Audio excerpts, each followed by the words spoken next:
um bom dia, uma boa segunda-feira. Vamos continuar os nossos momentos de reflexão e eu quero conversar um pouquinho com você sobre as leituras da liturgia de ontem. É impressionante ver. Vamos começar com a primeira leitura. Quando Adão e Eva fazem algo de errado, a primeira coisa é se esconder. Não assumem o próprio erro.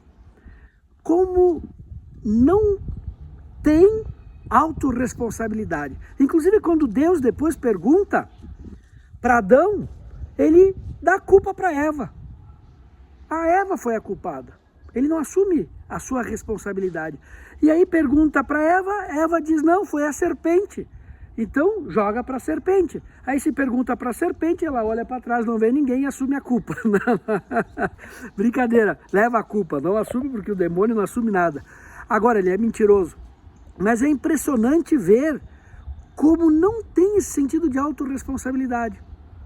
Se escondem, joga a culpa um para o outro. E eu tenho certeza, olha só que eu vou afirmar, né? Eu posso até dizer que eu tenho até certeza que se eles falassem para Deus, nós erramos, somos culpados, Deus teria perdoado.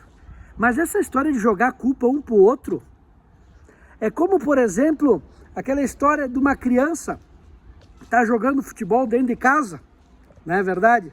Dentro de casa está jogando e de repente dá um chute e quebra o vaso da mãe.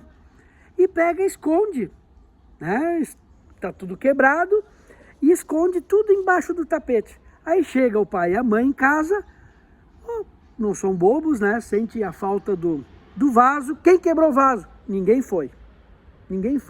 Aí eles vão ficando bravos, né? Não pelo vaso, mas pela mentira. E aí são obrigados a castigar, dar um castigo para os filhos, dar um sermão e etc. Agora, vamos supor que a criança quebra o vaso, certo? E quando chegam os pais em casa, ela desce a escada chorando, vai lá, abraça o pai e a mãe, diz, perdão, desculpa, eu quebrei o vaso. O que os pais falam? Filho, é só um vaso, não chora. Não chora. É diferente quando a gente assume a nossa responsabilidade. E na nossa vida é assim. É sempre a culpa dos outros. A culpa é da sociedade, a culpa é dos pais, a culpa... Eu não estou dizendo que eles não influenciaram, não influenciam a nossa vida. Mas nós devemos dizer, não, calma, a vida é minha. Eu vou assumir a minha responsabilidade. Se eu tive experiências negativas, eu vou procurar ajuda. Mas eu vou vencer. Chega de dar culpa um para o outro. E diante de Deus e diante dos outros, o vitimismo, como fez Adão e Eva, não assumir as próprias culpas. Então isso é interessante. A segunda leitura, São Paulo fala de ver o invisível, que o invisível não se vê com os nossos olhos. É impressionante isso aí. E o visível é passageiro, o invisível não é passageiro. O tempo passa, a eternidade permanece. Que a gente possa olhar com os olhos do coração da fé o invisível. Eu quero ver o invisível. O mundo espiritual a gente não vê com esses olhos e, portanto, podemos cair no risco de dedicar todo o nosso tempo, nossas energias para aquilo que passa. É como alguém que sabe que aquela empresa está falida e ele pega e coloca todo o seu dinheiro lá. Ele sabe que vai perder, porque vai passar.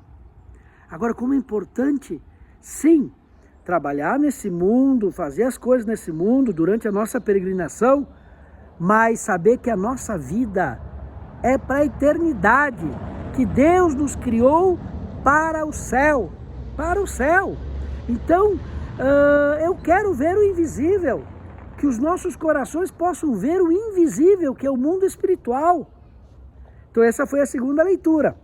E o Evangelho, olha só, os parentes de Jesus dizem que ele está louco, está fora de si. E os mestres da lei que ele está endemoniado. Olha só, Jesus louco e endemoniado. Que ele está fora de si. Não, ele está fora de nós muitas vezes, não fora de si.